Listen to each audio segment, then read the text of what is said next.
Baik, Assalamualaikum warahmatullahi wabarakatuh. Saya Lili Yulianti dari SLB Negeri 1 Kampung. Kali ini saya akan menyampaikan sedikit mengenai apa itu pembelajaran diferensiasi, khususnya untuk di SLB Negeri 1 Kampung. Baik, untuk pembelajaran diferensiasi sendiri adalah pembelajaran yang memenuhi kebutuhan semua peserta didik. Kebutuhan-kebutuhan tersebut tentunya akan menjadi mengoptimalkan pembelajaran bagi anak-anak semuanya secara individual.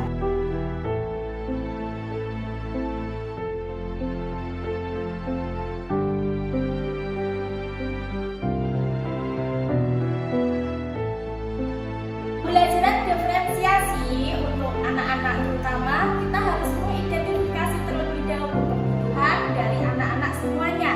Kebutuhan yang perlu diidentifikasi untuk anak-anak itu yang pertama mengenai kesiapan belajar. Kesiapan belajar terkait dengan bagaimana anak-anak itu mampu mempelajari suatu pembelajaran atau materi, kesiapan dan sebagainya. Baik, mungkin kita akan cek dulu kesiapan belajar anak sebelum proses pembelajaran itu kita mulai. Kita akan lihat kemampuan anak-anak untuk segi bahasanya. Jadi anak-anak akan bisa kita ketahui kemampuan bahasa di awal.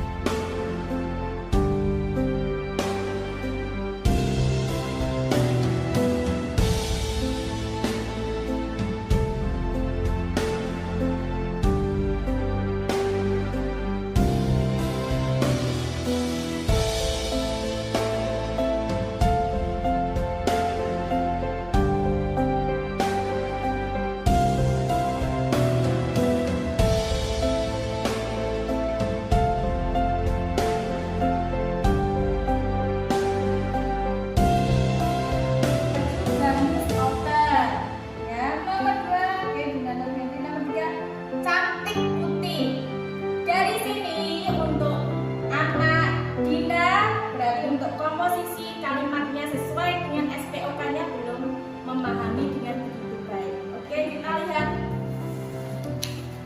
Treasure. Aku mau belajar, ya. Adik beli jajan. Oke, good. Sudah mampu dengan cukup baik. Di sini anak-anak memang kemampuan awalnya memang belum terpenuhi untuk memulai pembelajaran dalam hal ini dengan materi pembelajaran bahasa Indonesia, atau mungkin bisa dikaitkan dengan proksus kalau di SLB dengan materi pembentukan kalimat sesuai dengan SPOK. Setelah tadi kita akan mengidentifikasi mengenai kesiapan belajar, yang kedua adalah mengenai minat belajar. Minat belajar untuk anak-anak di sini kita harus mengetahui betul apa kesukaan dari anak-anak, apa minatnya anak-anak. Ada beberapa anak yang mungkin berminat dalam hal tata boga, kemudian menjahit atau fashion, atau mungkin ada ketertarikan dari anak-anak tersebut terkait dengan motor seperti itu. Nah, itu adalah salah satu peran dari guru untuk memfasilitasi minat dari anak-anak tersebut.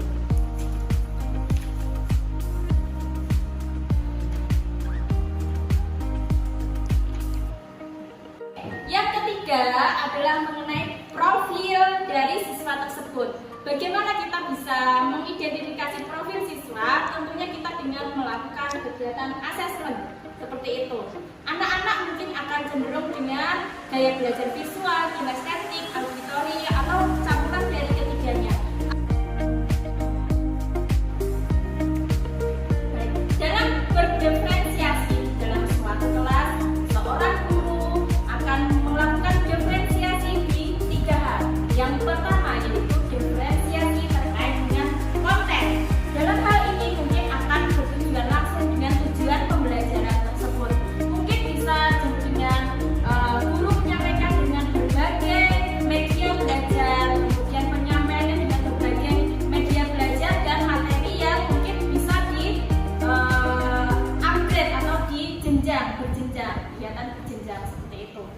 Nah, kemudian bisa juga dengan menggunakan diferensiasi proses. Bagaimana proses itu menggunakan berbagai sumber yang beragam. Kemudian yang terakhir adalah diferensiasi produk. Bagaimana seorang guru mampu memberikan produk pembelajaran yang berbeda-beda antara satu anak dengan anak yang lain sesuai dengan minat belajarnya masing-masing.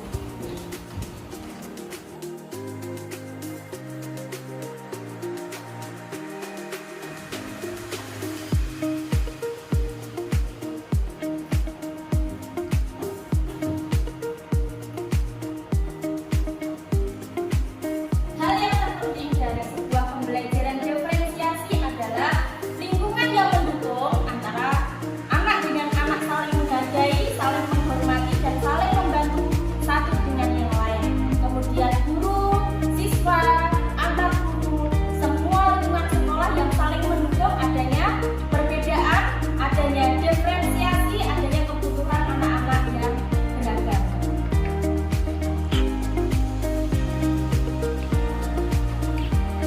Untuk diferensiasi konten dan proses sendiri, ada mungkin beberapa anak yang sudah menguasai materi itu dengan lebih cepat dibandingkan yang lain, maka kita perlu mengadakan diferensiasi konten secara berjenjang. Berjenjang dalam arti mungkin yang paling rendah atau mungkin bisa yang paling tinggi.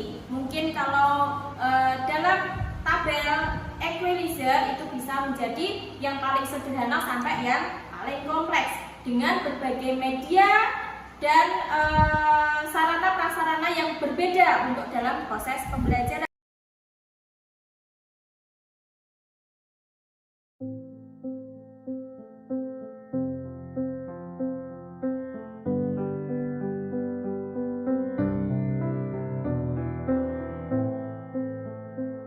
Dengan pembelajaran diferensiasi dengan program guru penggerak, tentunya kita sebagai guru adalah sebagai seorang pemimpin pembelajaran yang seharusnya mampu mengenali semua peserta didik secara individual, baik tentang profil, kebutuhan, dan lain sebagainya. Karena memang pendidikan pada hakikatnya adalah mengetahui atau membimbing anak-anak sesuai dengan kodrat alam dan kodrat zaman. Maka dari itu seorang pendidik mampu untuk mengenali semua peserta didik secara lebih individual, memfasilitasi semua kebutuhan anak-anak sehingga anak-anak mampu mencapai proses pembelajaran, mampu mencapai akhir dari suatu pembelajaran dengan lebih maksimal sesuai dengan potensi masing-masing anak secara individual. Dalam diferensiasi konten sendiri, guru bisa menyediakan berbagai alternatif tugas atau produk yang bisa dihasilkan oleh anak-anak. Guru bisa memberikan pilihan-pilihan, misalkan dengan video atau tulisan, karya tulis atau foto, dan banyak hal yang lain yang sesuai dengan minat anak-anak tentunya.